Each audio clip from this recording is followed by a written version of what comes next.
আসসালামু আলাইকুম ওয়া রাহমাতুল্লাহ। আশা করি প্রত্যেকে অনেক বেশি ভালো আছেন।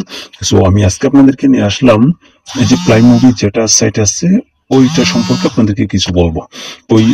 এই মূলত আপনার এরকম সাইটগুলো হচ্ছে আসে মাত্র কয়েকদিনের জন্য। ওরা বলে যে 45 দিন, তারপরে 40 দিন বা 50 দিন থাকবে, বাট এরা হচ্ছে 10 দিন বা 20 দিন এতটুকুতে তারা স্ক্যাম করে। সো এরকম সাইটগুলোতে আপনি ইয়া করার আগে অন্তত অন্তত ভালো কারোর সাথে বসে পরামর্শ করবেন বা তাদেরকে কল দিয়ে তাদের থেকে জিজ্ঞেস করবেন। কিন্তু এটা কিন্তু চলে গেছে, আর এরা বলতেছে যে তাদের ইয়ে নাকি হ্যাক হয়ে গেছে, বাট কিন্তু হ্যাক হয় নাই। ওরা ওইরকম একটা কথা বানাই দিছে আর কি ভাই। আর দেখেন এটাতে আমি নিজেও কাজ করতাম। আমি হচ্ছে কি আমার মেম্বারদেরকে আমি জাস্ট 5 দিন এটাতে রেফার করছিলাম, আমার মেম্বারদেরকে বলে দিয়েছিলাম আপনারা কাউকে রেফার করবেন না, তাও তারা রেফার করে ফেলছে।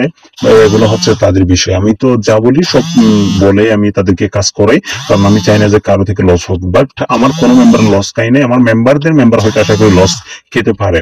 আমি তাদেরকে অনেক করে বুঝাইছিলাম, আমি গ্রুপে বারবার স্ক্যাম ঘোষণা শুদ্ধ করেছিলাম আমি, তাও তারা আমার কথা মানে নাই। এখন হচ্ছে তাদের বিষয়। সো এখন দেখেন এরা হচ্ছে বলতেছে 2 দিন পর আবার ব্যাক আসবে, আপনারা রেফার করুন। দয়া করে এই রেফার করা থেকে বিরত থাকুন, আপনারা রেফার করা থেকে আপনারা দয়া করে আপনারা বিরত থাকুন, বুঝছেন? আর ভাই দেখেন কথা হচ্ছে বিবিএস, সরি, এই ফ্লাই মুভি নিয়ে আর কেউ ইয়া করিয়েন না। আর ফ্লাই মুভিতে আর কেউ ডিপোজিট করিয়েন না। আর যারা উত্তোলন দিয়েছেন টাকাটা আশা করি আর পাওয়া যাবে না।